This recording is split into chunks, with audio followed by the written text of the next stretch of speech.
Alhamdulillah, ashhadu an la ilaha illallah wahdahu la sharika lahu. Praise be to God. There is no other God beside him. புகழ்ச்சி அனைத்துக்கும் உரியவர் கடவுள் மட்டுமே. அவரை தவிர நம்மளுக்கு உதவுபவர் இல்லை வழி நடத்துபவர் யாரும் கிடையாது. இந்த நேரத்தில் நம்ம அல்லாட்ட கேட்போம். ஈவன் நம்ம ஒரு ஆளுக்கும் சுயமா அது பிட்டரா இருந்தாலும் சத்தியத்தின் பக்கம் வழி நடத்துறதுக்கு அல்லாட்ட நம்ம பிரார்த்தனை செஞ்சு இதை ஆரம்பிப்போம். இன்ஷா அல்லாஹ் இன்னைக்கு பார்க்க போற subject, you don't follow the Quran as much as you think. அது எப்படி என்னன்னா, நம்ம ஒவ்வொரு ஆளும் இன்க்ளூடிங் நானே எல்லாருமே சேர்ந்து நம்ம நினைச்சிட்டு இருக்கோம் நம்ம குரானை ஃபாலோ பண்றோம்னு. அந்த அளவுக்கு நம்ம பிராக்டிக்கலா ஃபாலோ பண்ணல.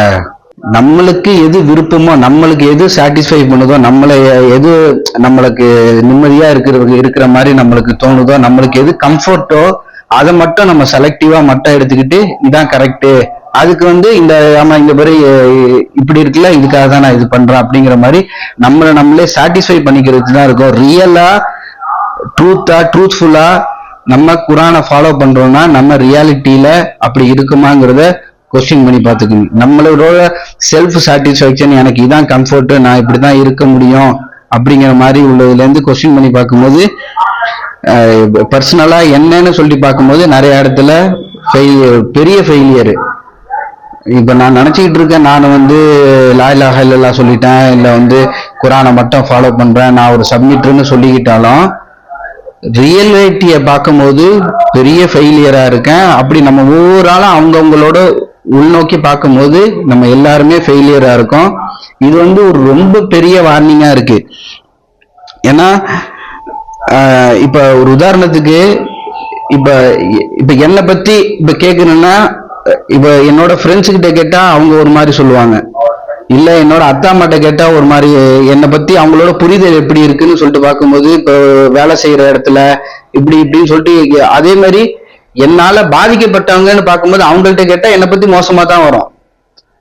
இப்ப ஒரு ஆளை தண்ணியை எந்த ஸ்டேட்ல அவங்க பார்த்திருக்காங்கிறது பொறுத்து தான். தண்ணி காத்தா ஆவியா இருக்கும்போது பார்த்தவங்க, அவங்களை பொறுத்த வரைக்கும் நீர்னா அது ஆவியா இருக்கும்னு தான் தெரியும்.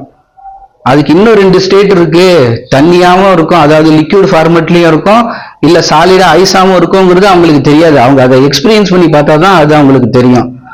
ஸோ அது மாதிரி நம்ம நினைச்சிட்டு இருக்கோம் நம்ம இந்த ஸ்டேட்ல தான் இருக்கோம்னு. ஃபார் எக்ஸாம்பிள், நான் ஐஸ் ஸ்டேட்ல தான் இருக்கேன் அப்படின்னு நான் நினைச்சிட்டு இருக்கேன். ஆனா என்னைய நீராவி ஸ்டேட்ல பார்த்தவங்களும் இருப்பாங்க, தண்ணியான ஸ்டேட்ல பார்த்ததும் இருப்பாங்க. நான் சொல்றது புரியும்னு நினைக்கிறேன். ஏன்னா ஒரு விஷயத்துக்கும் பல கோணம் இருக்குங்கும் போது எது சரின்னு சொல்லிட்டு நம்ம திங்க் பண்ணா நம்மளுக்கு பைத்தியம் பிடிச்சிடும். நம்மளுக்கு அவ்வளவு போராட்டம் இருக்கு. அதுக்கு தான் அல்லாஹ் ரொம்ப கிளியரா இந்த குரானை கொடுத்துட்டாங்க, இதை மட்டும் நீ follow பண்ணிக்கன்ட்டு.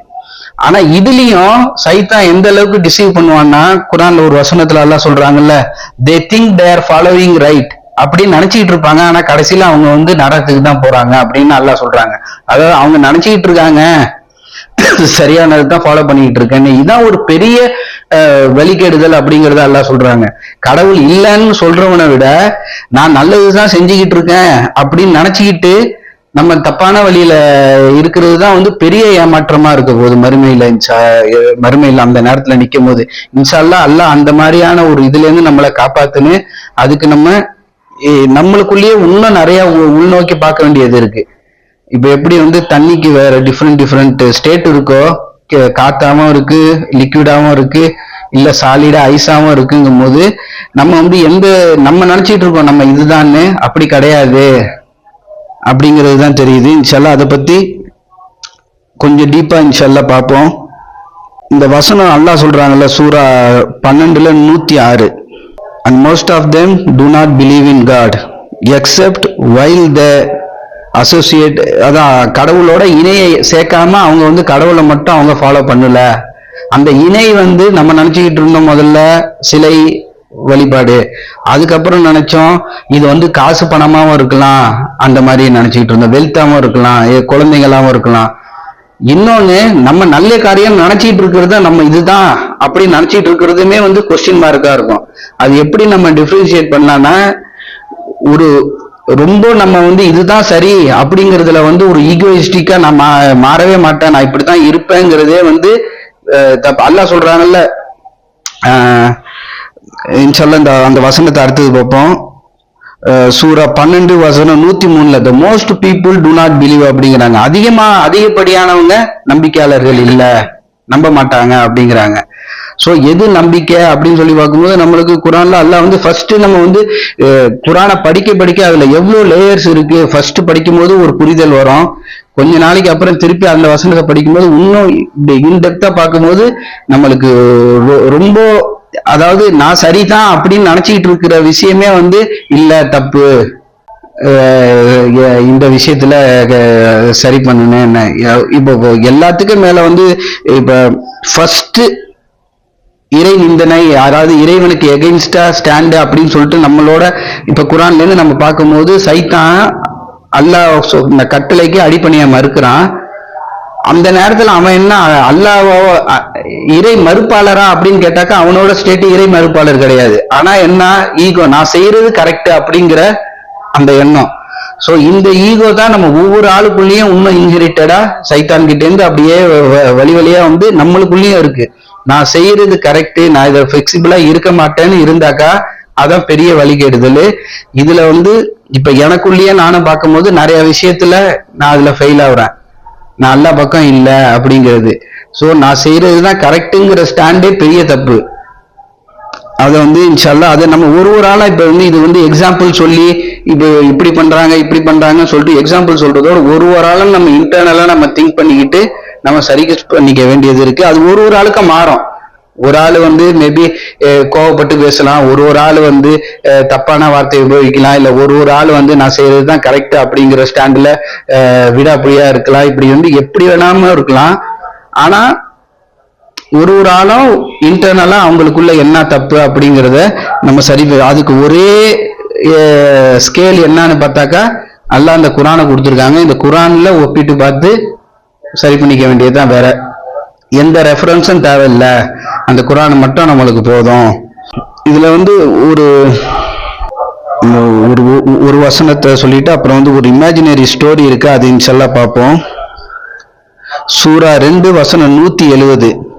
And when it is said to them, follow what God has revealed, they say, rather we follow which we found our fathers, our ancestors doing, our parents doing அப்படின்னு எடுத்துக்கலாம். Even though their parents misunderstood nothing, nor அதாவது அவங்கள்ட்ட சொல்லும் போது சத்தியத்தின் பக்கம் வாங்க, கடவுள் வெளிப்படுத்தினதின் பக்கம் வாங்கன்னு சொல்லும் போது இல்ல, நான் வந்து எனக்கு என்னோட முந்தோதியர்கள் என்னோட மூதாதையர்கள் எதை ஃபாலோ பண்ணாங்களோ அதை தான் நான் ஃபாலோ பண்ணுவேன் அப்படின்னு அவங்களோட பதிலா இருக்கு. அதுக்கு அப்ப உங்க மூதாதையர்கள் அவங்கெல்லாம் வந்து அவங்களுக்கு அறியாமலையும் அவங்க வந்து வழிகாட்டுதல் பக்கம் வராம இருந்தாலுமா அப்படின்னு. இந்த கொஸ்டின் வந்து மூதாதையர்களுக்கு மட்டும் பத்தாது. அதாவது என்னோட ஆன்செஸ்டர், என்னோட முன்னோர்கள்னு சொல்றது வந்து முன்னாடி இருந்த சமுதாயம், அந்த கல்ச்சர்ல அவங்க எப்படி வளர்ந்தாங்க அப்படிங்கிற மாதிரி. அதே மாதிரி நம்மளுக்கு இப்ப இந்த ஸ்டேட்ல வந்து நம்ம பாக்குற விஷயம், இப்ப ஈவன் ஒரு சினிமால ஏதாச்சும் ஒரு நல்ல கருத்து அட்ராக்ட் ஆயிருக்கும், அந்த கருத்தை வந்து நான் எல்லா இடத்துலயும் நான் இந்த கருத்தை தான் அப்ளை பண்ணுவேன், நான் இப்படித்தான் இருப்பேன் அப்படிங்கிறதே வந்து அது கைடன்ஸ் பக்கம் கிடையாது. நான் ஏதாச்சும் ஒரு விஷயம் ஒரு நல்ல விஷயமா இருந்தா கூட அது இது வந்து என்னோட அண்டர்ஸ்டாண்டிங்கை தான் நான் சொல்றேன். ஏன்னா சில விஷயம் வந்து இப்போ எப்படி சொல்றது, சில சினிமால பார்க்கும்போது ஒருத்தர் எல்லாத்தையும் திறந்துட்டு எல்லா நேரத்துலயும் எல்லாத்தையுமே இப்படி கொடுத்துட்டு ஃபுல்லா அந்த அவர் எப்படின்னா அவர் வந்து ரொம்ப நல்லவர் அப்படிங்கிற இமேஜ் இருக்கும். ஆனா அது ஆக்சுவலா அப்படி இருக்கிறது கரெக்டா அப்படின்னு பார்க்கும்போது அப்படி குரான் அட்வைஸ் பண்ணவே இல்லை. தொழுது முடிச்சிட்டு நீ வேலைக்கு ஓடு அப்படிங்கிறாங்க, அல்ல உன்னோட பிசினஸை பாருங்க அப்படிங்கிறாங்க. அதே மாதிரி நம்ம ஃபேமிலியை நல்லபடியா ரன் பண்றது அதாவது எப்படி இந்த லீடர் ஆஃப் த ஃபேமிலி இல்ல வந்து பிரெட் ஏர்னர் ஆஃப் த ஃபேமிலின்னு எல்லாம் வந்து சொல்றாங்கல்ல. நான் ஆணை வந்து ஆணுக்க பெண்ணுக்க சேம் பலத்தை கொடுக்கல, ஒரு ஆளுக்கும் ஒரு குவாலிட்டியை கொடுத்துருக்கேன் அப்படின்னு சொல்றதெல்லாம் என்ன, நம்ம வேலை செஞ்சு ஆகணும், உழைச்சி ஆகணும். அதை விட்டுட்டு நான் வந்து ஃபுல்லா நான் சமூக சேவையில மட்டும்தான் இருப்பேன் அப்படிங்கிறதும் வந்து நம்மளுக்குள்ளேயே நம்ம கொஸ்டின் பண்ணி பார்த்துக்க வேண்டிய விஷயமா இருக்கு. ஒரு இமேஜினரி ஸ்டோரி, அந்த ஸ்டோரியை சொல்லிட்டு இன்ஷால்லா பிரேக்குக்கு போவோம். அந்த ஸ்டோரி என்னன்னா, ஒருத்தர் சுலைமான்னு ஒரு பெரிய பணக்காரரா இருக்காரு. அவரு அவரை சுத்தி எப்பவுமே அவரை பத்தி புகழ்ற கூட்டமாவே இருக்கான். அந்த ஊர்லயும் அவர் பேரை சொன்னாலே அவர் ரொம்ப நல்லவர், அவர் ரொம்ப தர்மவானா இருப்பாரு, அவர் தான் இந்த பள்ளிவாசல கட்டி கொடுத்தது. அந்த மாதிரி அவரை பத்தி ஃபுல்லா நன்மைய, அதாவது நல்லது மட்டுமே சொல்ற கூட்டமாவே அவரை சுத்தி இருக்கும். அவரை ஊர்லயும் நல்ல யாராவது போய் அவரை பத்தி விசாரிச்சாக்கா மக்களோட கருத்து நல்ல கருத்தா தான் இருக்கு அப்படிங்கிற மாதிரி ஒருத்தர் இருக்காரு. அந்த ஊருக்கு ஒரு மிரர், அதாவது கண்ணாடி, முகம் பார்க்கிற கண்ணாடி இருக்குல்ல, அந்த ஒரு பெரிய ஞானி அவரு ஒரு கண்ணாடி அந்த சுலைமானுக்கு பிரசன்ட் பண்றாரு. இந்த கண்ணாடி நீ என்னத்தை பார்க்கணும்னு நினைக்கிறியோ அதை காட்டாது, ஆனா உண்மையா காட்டும், ஆள் மனசுல இல்ல உள்ள விஷயங்களை உனக்கு பிரதிபலிக்கும் அப்படின்னு சொல்லி அந்த கண்ணாடியை கொடுத்துடுறாரு. சுலைமானா ரொம்ப ஒரு மகிழ்ச்சியோட, இல்ல அவரு கடவுள் நம்பிக்கை உள்ளவரு, போய் பள்ளிவாசல் 5 வேளை தொழுகிறவரு, இந்த மாதிரிலாம் உள்ள ஆளு. அந்த கண்ணாடியை காட்டும்னு சொல்லிட்டு அவர் மறுநாள் காலையில ஃபஜ்ர் தொழுதுட்டு அந்த கண்ணாடியை பார்ப்போம்னு சொல்லிட்டு பாக்குறாரு. அவரு பார்க்கணும்னு நினைச்ச தோற்றம் அங்க இல்ல, கொஞ்சம் டார்க்கா இருக்கு. பின்னாடி நிறைய அலைகள், அந்த மாதிரி அவர் ஈவன் தப்பு பண்ண விஷயம், இப்படி எல்லாமே ஒரு அலசலா அப்படியே வந்துகிட்டு போய்கிட்டே இருக்கு. அவர் பயந்து மூடிடுறாரு. மறுநாள் பாக்குறாரு, மறுநாள் அதே மாதிரியே இருக்கு. கொஞ்ச நாளைக்கு அப்புறம் என்ன பண்றாருன்னா அதை மூடி வச்சிடறாரு, அதை பாக்குறத திரும்பிக்கிறாரு. ரொம்ப நாளைக்கு அப்புறம் அந்த மெர்ச்சன்ட் வராரு திருப்பி. அந்த மெர்ச்சன்ட் கிடையாது, அந்த ஒரு செயின்ட், அந்த அவர் சொல்றாரு, அவரு என்ன கண்ணாடியை பார்த்தாங்களான்னு சொல்லிட்டு கேட்கும்போது, இல்ல இந்த கண்ணாடி நான் எதெல்லாம் பார்க்க கூடாதுன்னு நினைக்கிறேனோ அதை தான் காட்டுது, அதை நான் பார்க்க விரும்பல. அதுக்கு அவர் சொல்றாரு, நீ அதை தான் ஃபர்ஸ்ட் பார்க்கணும், நீயா ஏற்படுத்திக்கிட்டது, உன்னை சுத்தி இருக்க அமைச்சுக்கிட்ட அந்த சொசைட்டி உன்னை நல்லவன்னு சொல்ற சொசைட்டியே நீ அமைச்சுக்கிட்ட, நீ இன்னொரு சைடு உள்ள மக்களை நீ பார்க்கல. அதாவது அவர் மூலியமா பாதிக்கப்பட்டவங்களா இருக்கலாம், அவர் மூலியமா சிரமப்படுறவங்களா இருக்கலாம், இப்படி எப்படி வேணுமோ எடுத்துக்கலாம். அவங்கள்ட்ட நீ ஏன்னா நீ ஒன்ன அமைச்சுக்கிட்டதே, இப்ப நம்மளோட பிரெயினே எப்படின்னா இன்ஹெரிட்டடா, நம்ம மூளையே எப்படின்னா எது ரொம்ப கம்ஃபர்ட்டா அதை தான் ஃபர்ஸ்ட் தேர்ந்தெடுக்கும். இப்ப ஈவன் ஒரு நம்மளோட கண்டுபிடிப்பா இருந்தாலும் சரி, எதுக்கு நம்ம டிவி முதல்ல டிவியை போய் பட்டனை போய் டிவி கிட்ட போய் ஆன் பண்றது ரிமோட்டா மாறிச்சு, இப்ப வாய்ஸ் கமாண்ட் ஆயிடுச்சு. அந்த பட்டனை கூட நீ அமுக்க வேணாம், நீ வாய்ஸ் கமாண்ட்லயே ஈஸி ஆக்கிடு அப்படிங்கிற மாதிரி. அதே மாதிரி இப்ப ஒரு விஷயங்களை நம்மளுக்கு எது நம்ம இன்ஹெரிட்டடா ஒரு லேசின்னு சொல்லலாம், அதாவது சோம்பேறிகள் அப்படின்னு சொல்லிக்கலாம். நம்மளோட பிரெயினே எது நம்மளுக்கு கம்ஃபர்ட்டோ, எது நம்மளோட ஐடியாலஜிக்கு எது கான்ஃபிளிக்ட் ஆகாம இருக்கோ அந்த இடத்துலதான் நம்ம பிக்ஸ் பண்ணி இருந்துக்கணும் அப்படிங்கிற மைண்ட் செட் நம்மளுக்கு இன்ஹெரிட்டடாவே இருக்கும். ஆனா ரியாலிட்டி அதான பார்த்தாக்கா கிடையாது. நிறைய விஷயங்கள்ல மாற்றமானதுதான் பெட்டரா இருக்கும் அப்படிங்கிறது தெரியுது. இன்ஷால்லா தொடர்ந்து பார்ப்போம். தூபிலல்லா பாவ மன்னிக்கணும். அல்ஹம்துலில்லாஹ், அஷ்ஹது அல்லா இலாஹா இல்லல்லாஹ் வஹ்தஹு லா ஷரீக லஹு. வணக்கத்துக்குரியவர் அல்லாஹ் ஒருவர், அவரை தவிர வேறு தெய்வம் இல்லை. சூரா 2 வசனம் 208 அல்லாஹ் சொல்றாங்க, ஓ யூஹு பிலீவ், ஓ நம்பிக்கையாளர்களே, என்டர் இன்டு டோட்டல் சப்மிஷன், அடிப்பணிதல் பக்கம் முழுசா வாங்க. And do not follow the footsteps of Satan, சைத்தானோட அடிசுவோட பின்பற்றாதீங்க. இன்டீட் ஹீ இஸ் யுவர், அதான் ரொம்ப ஒரு மோசமான எனிமியா இருக்கு, அர்டன்ட் எனிமியா இருக்கான் அப்படின்னு சொல்றாங்க. இந்த வசனத்துல இந்த சாத்தானோட அடிசோட பின்பற்றாதீங்க அப்படின்னு சொல்லிட்டு பார்க்கும்போது, சாத்தானோட இப்ப ஒரு ஆளு இப்ப ஃபார் எக்ஸாம்பிளுக்கு சொல்லணும்னா, இப்ப மகாத்மா காந்தியோட அடிசூடுன்னா என்ன நம்ம சொல்லலாம். மேபி அவரை பத்தி நம்ம படிச்சது தெரிஞ்சுக்கிட்டது என்ன, அவர் அஹிம்சையா போராடினவரு, இல்ல சுதந்திரத்துக்காக கான்ட்ரிபியூட் பண்ணாரு, இல்ல அந்த மாதிரி இப்ப ஒரு ஆளு எக்ஸாம்பிளுக்கு சொல்றேன். அந்த மாதிரி ஒரு ஆளை அவரோட ஃபுட் ஸ்டெப்பை ஃபாலோ பண்ணுங்க அப்படின்னாக்கா அவங்களோட கேரக்டரிஸ்டிக் என்னன்னு தெரியும். அதே மாதிரி அல்லாஹ் சொல்றது வந்து சைத்தானோட அடிசோட பின்பற்றாதீங்கன்னு சொல்லும் போது அவனோட கேரக்டரிஸ்டிக் என்ன நம்மளுக்கு கிளியரா பாயிண்ட் அவுட் பண்றது, நான் செய்யறதுதான் கரெக்ட் அப்படிங்கிற ஒரு எண்ணம். அது மட்டும்தான். அவன் வந்து நம்பிக்கையாளரா இல்ல அல்லாஹ்வோட சர்வெண்டா இருந்தானா எல்லாத்துலயும் அவன் ஈவன் அல்லாஹ்க்கு பயப்படுறான். குர்ஆனும் சொல்லுது சைத்தானை விட அல்லாஹ்க்கு அஞ்சுகிறார்கள் அப்படிங்கறதும் இருக்கு. அல்லாஹ்வோட தண்டனைக்கு அஞ்சு பயந்து ஓடுவாங்க. ஏதாவது இந்த வார நேரத்துல நம்பிக்கையாளர் எகைன்ஸ்டா அவங்க வந்து, அதாவது நம்பிக்கையாளர்களுக்கு எகைன்ஸ்டா சண்டைக்கு எனிமி கூட சேர்ந்துப்பாங்க. அவங்க வந்து இன்விசிபிள் போர்சஸ பார்க்கும்போது பயந்து ஓடுவாங்க. கண்ணுக்கு தெரியாத மலக்குகளை பார்க்கும்போது பயந்து ஓடுவாங்க அப்படின்னு இருக்கு. ஸோ அல்லாஹ்க்கு பயந்தவங்க இப்படி எல்லா இதுவும் இருந்தாலும் கேரக்டரிஸ்டிக்ல மெயின் இது என்னன்னா, நான் செய்யறது கரெக்ட், நான் செய்யறது சரிதான் அப்படிங்கிற அந்த அதுக்கு வந்து ஜஸ்டிஃபை பண்ணிக்கிறதுக்கு நம்ம மனசே பல கோணத்துல பாயிண்ட்ஸை கொடுக்கும். அது நம்ம இதான் கரெக்ட் அப்படிங்கிற மாதிரி நம்ம எடுத்துப்போம். ஸோ அதுக்கு ஒரே கள்ள நோட்டை வந்து இப்ப பேங்க்லாம் ஒரு லைட்ல வச்சு பார்ப்பாங்கல்ல, அதுக்கு ஒரே சோர்ஸ் என்னன்னா நம்மளோட எண்ணம் நிலைப்பாடை வந்து அந்த லைட்ல வச்சு பார்க்குற மாதிரி குர்ஆன்ல நம்ம வெரிஃபை பண்ணி பார்த்துக்கணும் கரெக்டா இல்லையா, இது வந்து எல்லா நேரத்துக்கும் இது அப்ளை ஆகுமா அப்படிங்கிறத. ஸோ இன்ஷால்லா அதுல நம்ம இன்ஷால்லா கவனமா இருப்போம். அடுத்தது சூரா 7 வசனம் 12 இதுலதான் அல்லாஹ் சொல்றாங்கல்ல, சைத்தான் சொன்னத, I am better then him, நான் அவனோட சிறந்தவன். You created me from fire and created him from clay, வெறும் களிமண்ணில தான் அவனை படைச்சேன், நான் வந்து நெருப்பால படைக்கப்பட்டேன், அவனோட நான் உயர்ந்தவன். அப்படிங்க உயர்ந்தவங்கிற பாயிண்ட் ஆஃப் வியூல வந்து பார்க்கும்போது நான் சொல்றதுதான் கரெக்ட். இந்த மாதிரி உள்ளது எல்லா விஷயமும் அதுக்குள்ள அடங்கும். சோ அதுக்கப்புறம் சூரா 45 வசனம் 23ல, have you seen who has taken as his god his own ego, அதாவது தன்னோட சுய விருப்பம் சுய எண்ணத்தையே வந்து கடவுளா ஏற்படுத்திக்கிட்டவங்களை பத்தி நீங்க பார்த்திருக்கீங்களா அப்படின்னு சொல்லிட்டு அல்லாஹ் கேள்வி கேட்கிறாங்க. இந்த வசனத்தோட இது வந்து ஆக்சுவலா இந்த குர்ஆன் வசனம் இதுல கோட் பண்ணிருக்கிறது வந்து வேற வசனம் இருக்கு, வேற குர்ஆன்ல உள்ளதுன்னு நினைக்கிறேன்.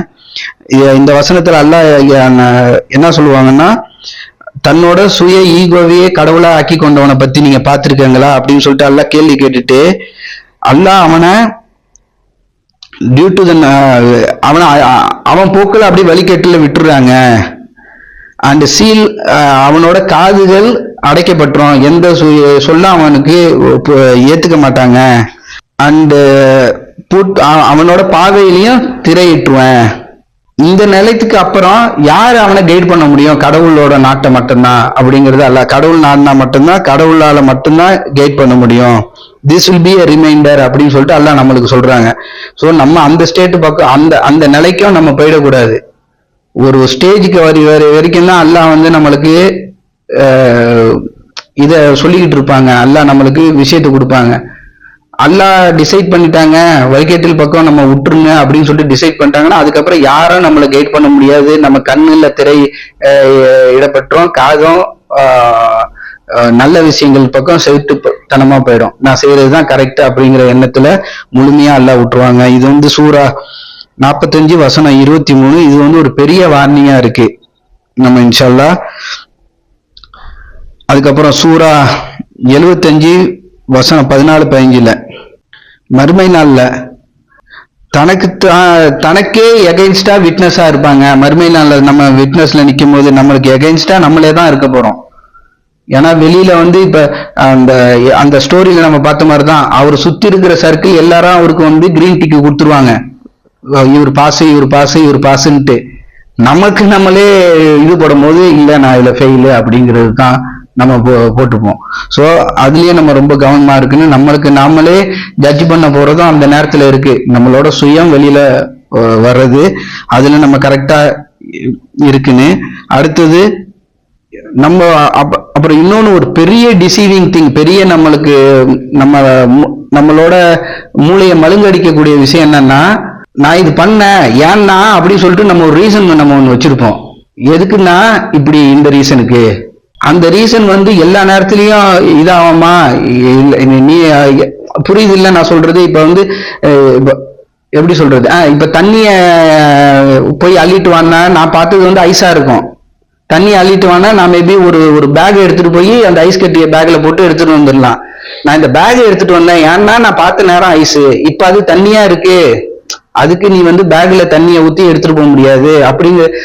இதெல்லாம் வந்து நம்ம இன்டர்னலா நம்ம திங்க் பண்ணிப்பாங்க ஒரு விஷயம். நம்ம ஒரு ஒரு ஆளுக்கும் நம்ம செய்யற தப்புக்கு ஒரு ஜஸ்டிபிகேஷன் இருக்கும், ஒரு ரீசனிங் இருக்கும். ஏன்னா இந்த ரீசனு, ஏன்னா அதான் ரீசன் அப்படின்னு சொல்லிட்டு.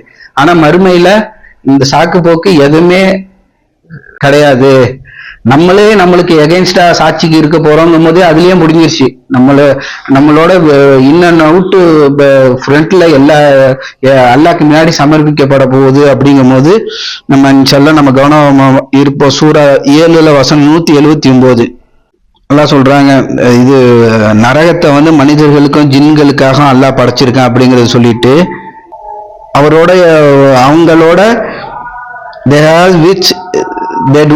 அவங்க எப்படி சொல்ற, அவங்களோட அறிவு வந்து அறியாத அறிவா இருந்திருக்கு, புரிஞ்சுக்காத அறிவா இருந்திருக்கு, அவங்களோட கண்கள் திரையிடப்பட்டிருந்திருக்கு அப்படிங்கறத அல்லாஹ் சொல்றாங்க. அந்த அந்த நரகத்துல வேதனைப்பட போறவங்களை பத்தி அல்லாஹ் டிஸ்கிரைப் பண்ணும் போது, அதாவது அல்லாஹ் சொல்றாங்கல்ல, அந்த இந்த வசனத்துலதான் வரும் அந்த உதாரணமும். என்னன்னு புரிஞ்சிக்காமலே வந்து அதையே ரிப்பீட் பண்ணுவாங்க அப்படிங்கிற மாதிரி. என்னன்னு ஆக்சுவலா வெரிஃபை பண்ணி பார்க்காம வந்து இல்ல இதான் கரெக்ட், ஏன்னா எனக்கு அந்த விஷயம் பிடிச்சிருக்கு அப்படிங்கிற மாதிரி. அந்த ஏன்னா என்னன்னு அல்லாஹ் சொல்றாங்க, ஒரு ஒரு விஷயத்தையும் பரிசீலிச்சு பண்ணி பார்த்து நீ ஏத்துக்க. இது வந்து குர்ஆன் வசனத்துக்கு மட்டும் கிடையாது, நம்மளோட டெய்லி லைஃப்லயும் பரிசீலிச்சு பண்ணி பார்க்கறதுல அல்லாஹ் நம்மளுக்கு கொடுத்த அறிவை கொண்டு நம்ம இது சரியா இது தப்பா அப்படிங்கிறத நம்ம பரிசீலிச்சு பண்ணி பார்க்கறது நம்மளோட இதா இருக்கு. இப்ப யாராவது வந்து நம்ம கையில வந்து ஃபார் எக்ஸாம்பிள் ஒரு மொபைலை கொடுத்துட்டு இது வந்து 1 TB ஸ்டோரேஜ்னா என்ன சொன்னா என்ன பண்ணுவாங்க, செட்டிங்ஸ்ல போயிட்டு அது 1 TB ஸ்டோரேஜ் இருக்கு. இது வந்து ரொம்ப ஜென்ரலா நம்ம பாக்குறது, நார்மலான நம்ம எல்லாருக்குமே தெரியும். யாராவது ஒரு விஷயத்த ஒண்ணு காட்டி இது இது என்ன தெரியுமா அப்படின்னு சொல்லிட்டு ஒரு விஷயத்த கொடுத்தா அது உண்மையிலேயே அது தானா சொல்லிட்டு நம்ம பார்க்கலாம். ஆனா இதை வந்து நம்ம பிராக்டிக்கல் லைஃப்ல நம்மளுக்கு நம்ம ஃபாலோ பண்ணக்கூடிய விஷயத்துல அந்த வெரிஃபிகேஷன் இருக்கான்னு பார்த்தாக்க இல்ல. அது வெரிஃபை பண்ணி பார்க்கணும்ல, அது நம்மளோட கடமை. ஈவன் குர்ஆன்லயே அல்லாஹ் சொல்றாங்களே, இது உங்களோட கடமை, இது யாராச்சும் ஒரு விஷயத்த கொண்டு வரும்போது வெரிஃபை பண்ணி பாருங்க அப்படிங்கிறத. சோ அதுல நம்ம இன்ஷால்லாஹ் எல்லாத்துக்கும் மேல நம்மளுக்குள்ளேயும் நம்ம நிறைய வெரிஃபை பண்ணி பார்க்க வேண்டியது இருக்கு, இன்னும் நிறைய இருக்கு. இன்ஷால்லாஹ் அடுத்தது இதுல பார்ப்போம். சூரா 34 வசனம் 33, சூரா 39 54. எல்லாத்துக்கும் மேல அல்டிமேட்டா கடவுள்கிட்ட போய் நிக்க போறோம். நம்மளுக்கு எய்தர் பனிஷ்மெண்ட் வரப்போகுது இல்ல சொர்க்கம் வரப்போகுது. அங்க எந்த உதவியாளரோ எந்த சிபாரிசு செய்வங்களோ கிடையாது. சோ நம்ம மட்டும் தனியா நம்ம ஆன்மாவா எப்படி இந்த பூமிக்கு ஃபர்ஸ்ட் நம்ம இந்த பூமிக்கு வந்தோமோ அதே மாதிரியே அல்லாட்ட நம்ம ரிட்டர்ன் போறோம். இன்ஷால்லாஹ் அதுக்கு நம்ம எல்லாருமே தயார் ஆகிப்போம். வலைக்கும் ஸலாம். தொழுகை